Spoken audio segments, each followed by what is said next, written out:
Welcome back to Inside Sources. Today I want to have a frank discussion with a member of the House of Assembly in Benue State, Honorable Kennedy Angbo, who represents Otukpo Akpa constituency, about what is actually going on in Benue State. Last edition, we had a segment where we spoke with some of the relatives. Well, we decided to bring back Honorable Kennedy to give us a detail of how the communities are taking this and how is it that we are not having a lot of significant progress in terms of pursuit of justice in this case. So I'd like to welcome back to Inside Sources, Honorable Kennedy. Honorable, welcome back to Inside Sources. Thank you, Mr. Laulu. My pleasure being here with you physically today. Thank you. Thank you. Yeah. Good afternoon, Nigeria. Exactly. Yeah, last week it was virtual. So I just wanted to start the conversation around the future of the people in Benue State who have been undergoing these attacks for quite, a long time. How are they coping with this crisis?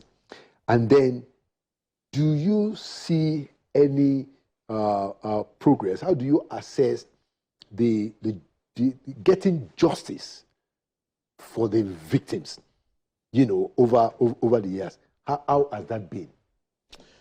Well, it's been a challenging thing and time for us in Benue State in the last few decades.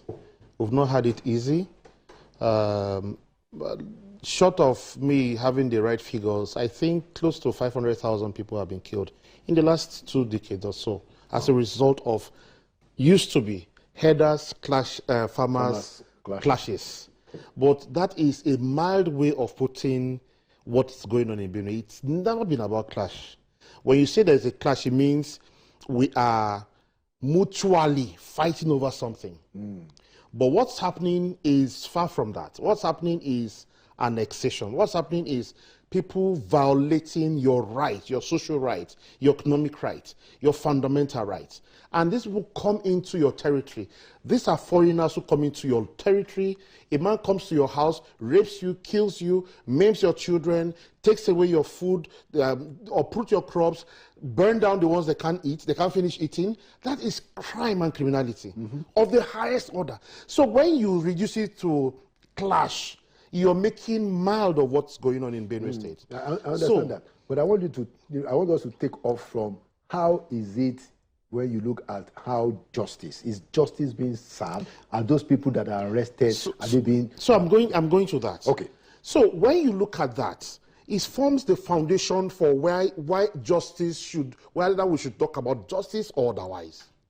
Because justice means that something has been done wrongly. Then redressing it is what you call justice. But when something happens and you gloss over it and you think that nothing wrong has been done, then you can't serve justice. And that in itself is injustice. So what has happened over the years is that you arrest these people, hardly anyway, a few of these people who are arrested, these Fulani herders, terrorist Fulani herders, who come to terrorize and kill people. A few of them that have been arrested, what you see is that they become consistent customers of the law enforcement. And so they are arrested, they are not prosecuted, they are bailed. The next thing is that they go back into the society again, commit worse crime than the one they had committed before, and they are arrested again and come back. And so sometimes these people become customers to the police department. And when you ask them, they ask you that they do not have evidence to prosecute them. Now, a few of the time, like in the last 2 weeks, some arrests were made. And 3 of the boys that were arrested had been identified that there are people who have been arrested before, handed over to the police, and the police had granted them bail. And so now they have been arrested again and arraigned. Before they were arraigned, I went to see the commissioner of police and I asked him, what then should we do? What is the situation? I actually said that they should be arraigned. And what he told me is that at that point, the judiciary were on strike. Josun in Benue State was on strike. And he said the courts are closed. And so even arraigning them before the law court was a problem. But then again, when you now arrest them and eventually they find that they have their day in court, you see that on trivialities and on technicalities, these people are let off the hook. And that's what's been happening. Now, just yesterday we saw Nnamdi Kanu having his day in court. Yes. How many of these perpetrators do we know that is notorious, that have you seen having his day in court? That's a problem. And so there is a huge web of conspiracy around what's going on. And so it is difficult for us to address this issue when we do not, the legal system does not and is not ready to deal with the issue. And so we must agree that these people, first, we must brand them who they are. They are terrorists. And once we now tag them as terrorists, then we can arrest them, because anybody who carries arms, not just light weapons, they carry sophisticated weapons, much more than even the security agencies are having. And so you arrest such people and you do not call them their terrorists. How then do you deal with them? Because even if you go to court, you must have a legal framework, a purpose for why they are going to be arraigned. Okay. But when you just say they are criminals, and then it becomes bailable offense. Yeah. Anyway, so Honorable, I want us to thank you so much for that. I want us to get a little bit deeper into that what seems to be impunity. Now, if you are able to, I'd like you to describe, an instance, maybe just one instance of an attack that you have maybe enough information as a representative or that you are aware of, where the people, the suspects were arrested, and how maybe that at least that a particular case that you have followed or the community have followed to say that, look, on so date, these people were attacked, they were arrested, they were arraigned to court.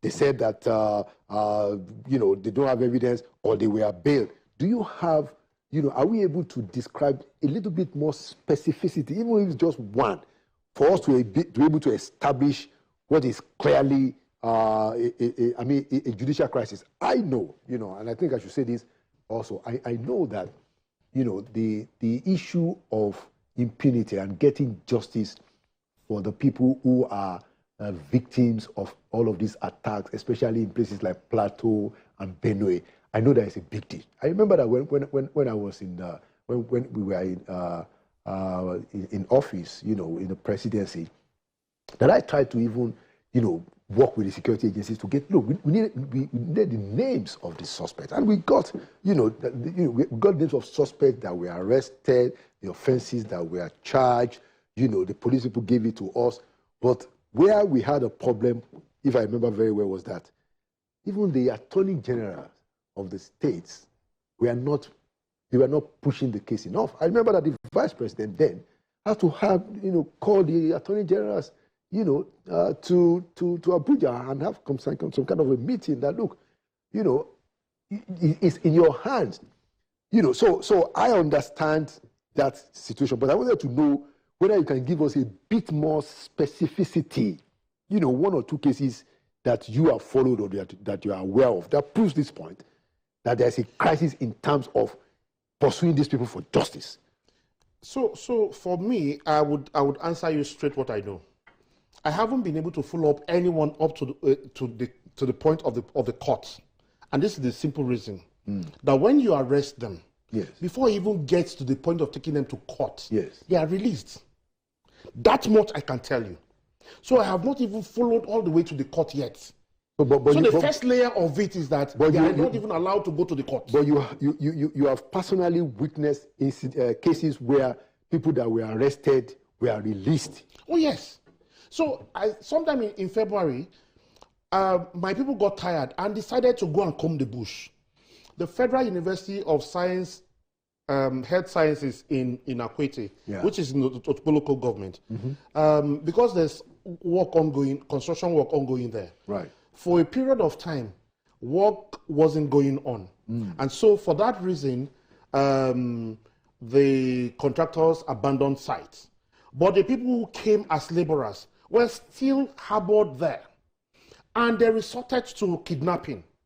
So they kidnap, sometimes take ransom as little as 50,000, 100,000, 1 million, and all that.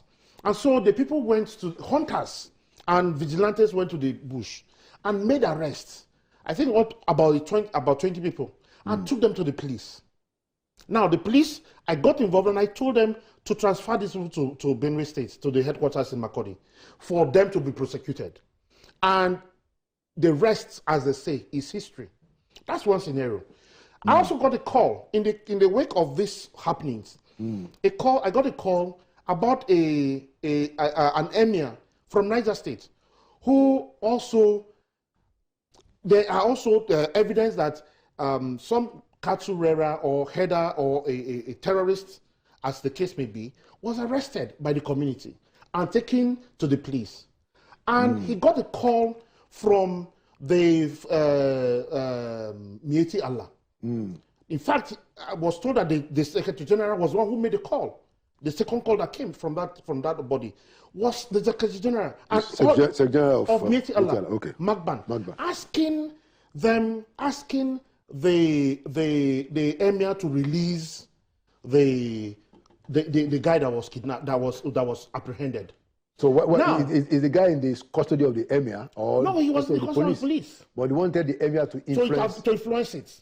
So now, which emir of what state? Is no, I'm not going to give you that. But in Benue State. No, this was in Niger State. Oh, so Niger State. Okay. Now, when the emir said this is a criminal case, and the guy needs to go to court, and every day he's in court. Right. Then the second call came from the Secretary General, like I mentioned. And when the emir insisted for the second time that this guy has to go to court, yes, the next call he got was from the DPO. And the DPO told him, Emir, I am sorry to tell you that I got an order from above that this boy should be released. And he is only calling to inform him that the boy has been released. Well, this was in Niger State. This was in Niger State. So you see that. So are you saying that is also the pattern in Benue? It's the pattern in Benue. Is a pattern almost all over the place. And then let me also take this a bit deeper. Where was this? Can you just give us a frame? I didn't ask him for the date, but it's something that has happened not too long ago. Okay.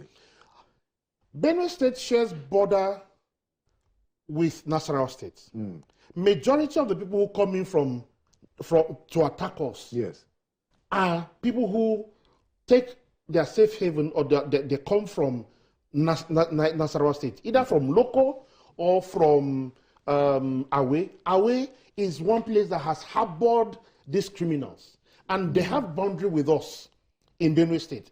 And so what they do is that they come, attack, and retreat. Come, attack, and retreat. And Otom, the former governor, mentioned this the last time he was in office. And he had a running battle with the then governor also because of this. Yeah. So you see that also, beside this, is that there are safe spaces and safe havens for them among the contiguous states that are sympathetic to their causes. And we must draw the attention that these people who provide them this cover must also be brought into account. They must give account why these people are taking refuge in their place. They must give account where they're getting their ammunition from. These sophisticated ammunition, where are they getting? Who is funding them? So because you can't just carry arms and move about. We have checkpoints between Nasarawa and Benue. You have not less than 20 checkpoints or more. But every time these ammunitions find their way into Benue, regardless of those checkpoints. And so you must also see that there is a high level of network that these people use in bringing their arms, bringing the personnel, the manpower to prosecute this war. They also smuggled in using trucks and lorries.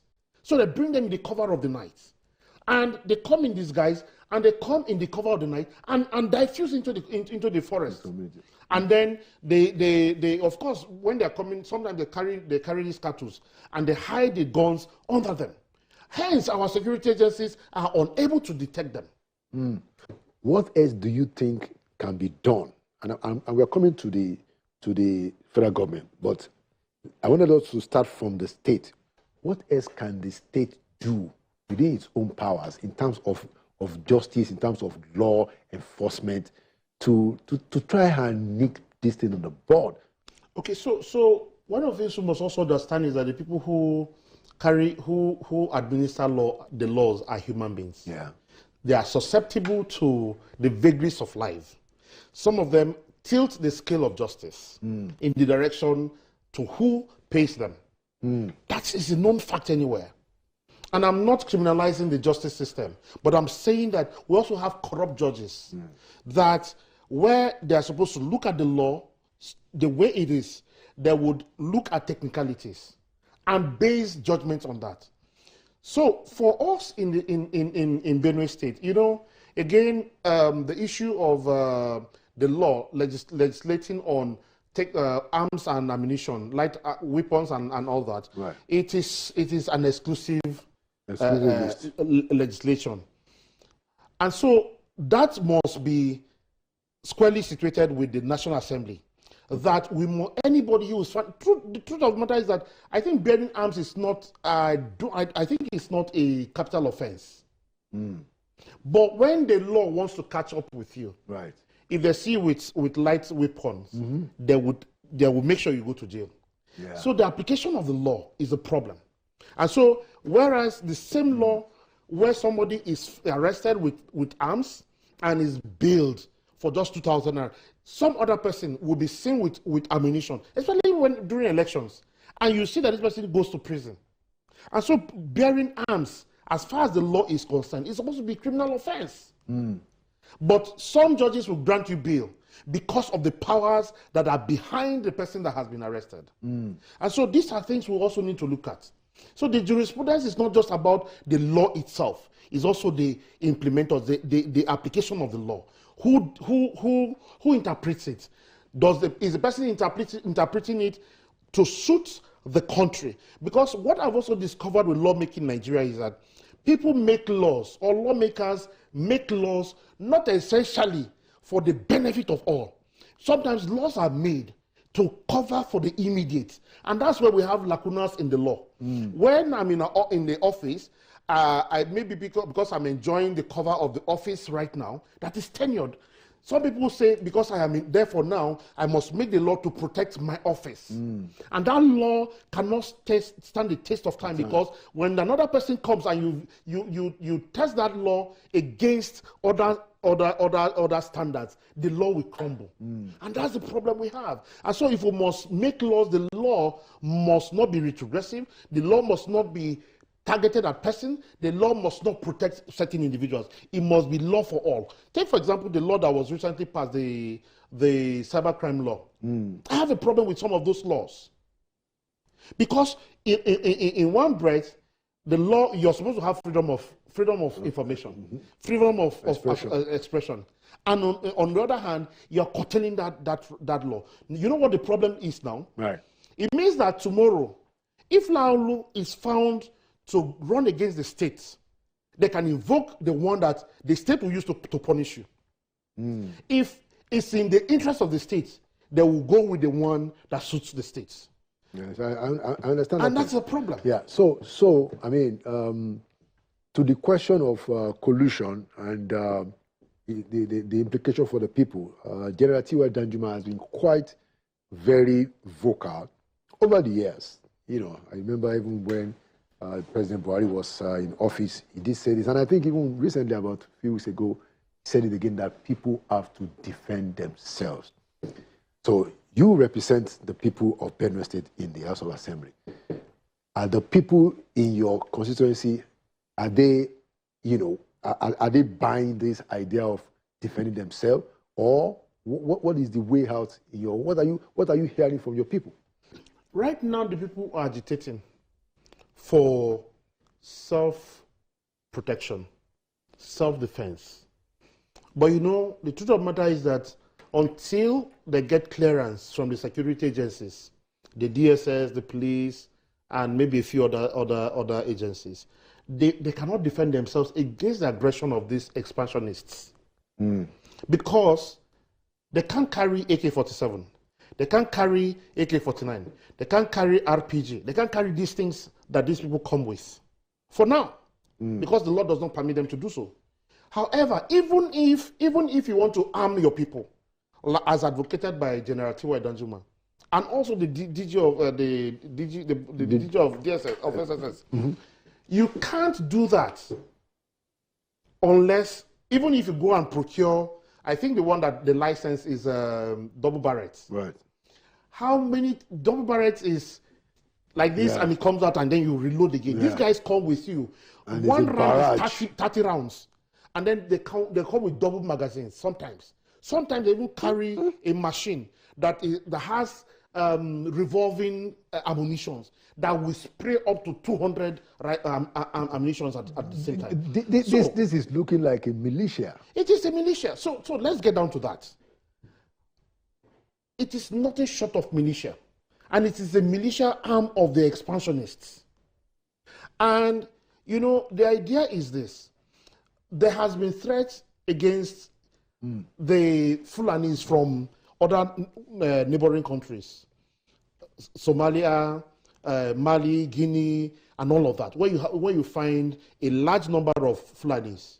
And because there has been, even Ghana, our neighbor here, even in Ghana, you can't openly graze cows. So because of this stifling of, well, because these people are used to their fluidity. So they are looking for a safe space. And so Nigeria, over time, having leaders that have looked the other way, in order for them to come in, seeing them as their kith and kings, they have allowed unregistered elements to come into Nigeria, which is what my governor was talking about, that they are not Nigerians, that they are foreigners. But we must also state this clearly, that they are not only foreigners, they are foreigners who have brothers here who invited them. And so what they do is that they send emissary, they send messages to them, and it may take a year, it may take 2 years, and they will trace the routes all the way down. Wow. And as they come, they have already made plans for them.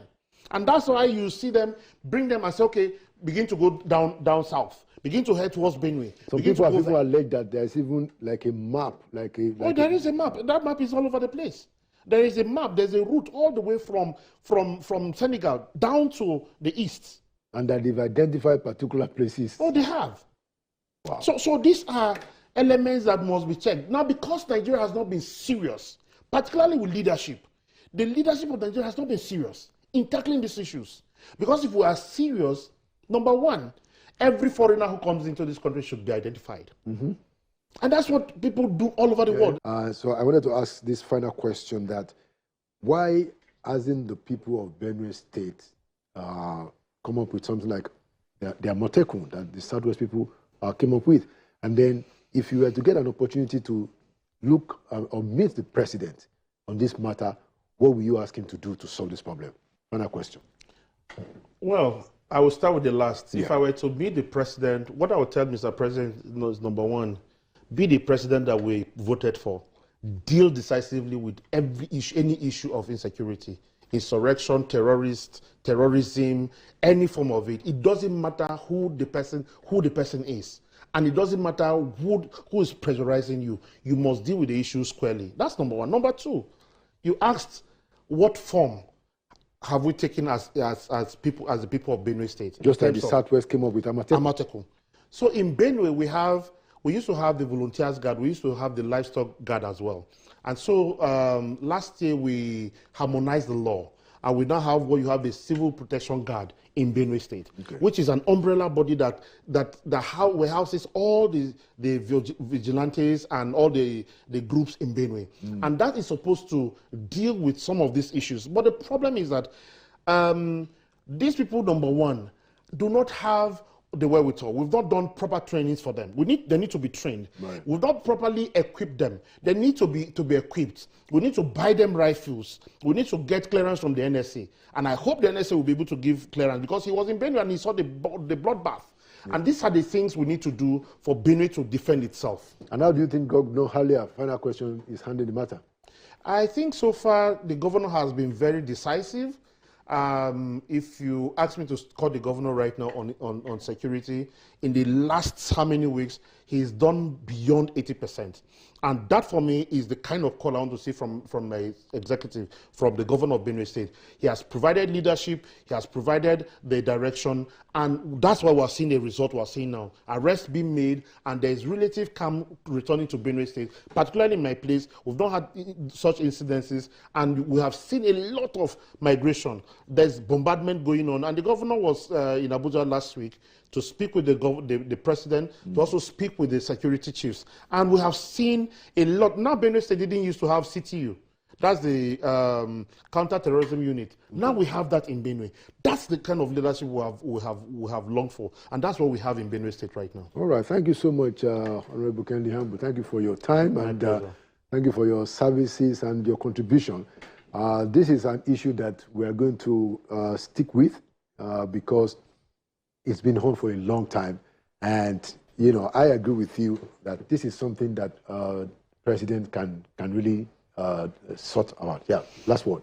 So, final word.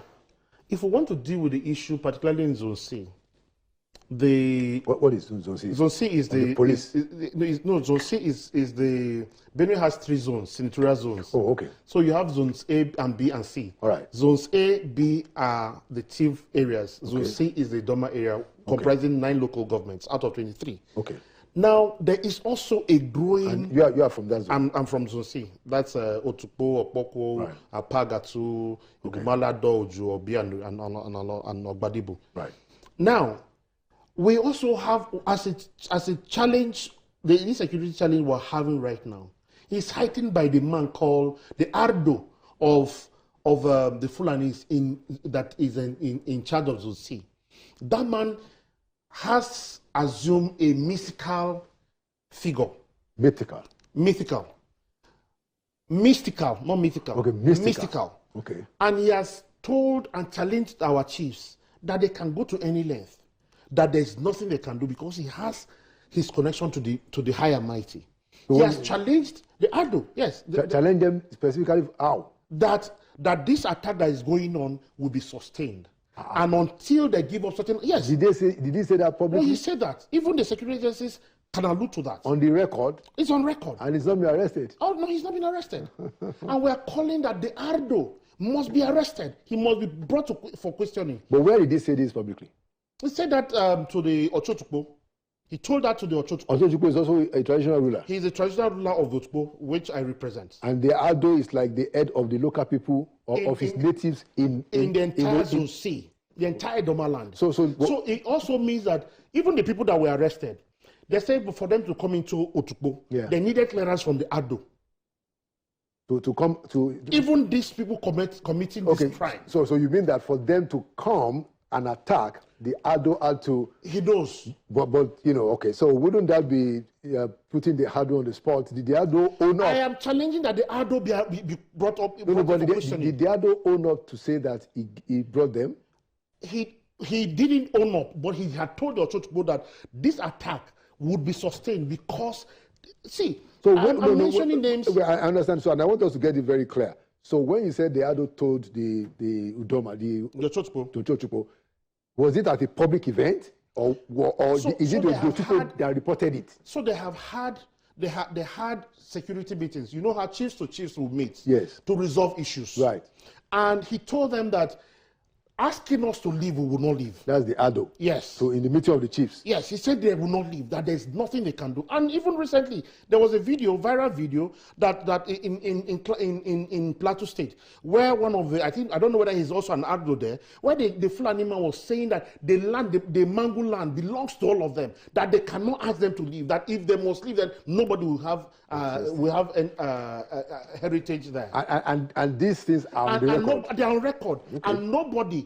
What has the security agencies done about that? Okay, all right. It's a very good place to put it, and we are saying that this forum is also open for the Ado to come and state his own particular viewpoints, about this allegation that has been tabled.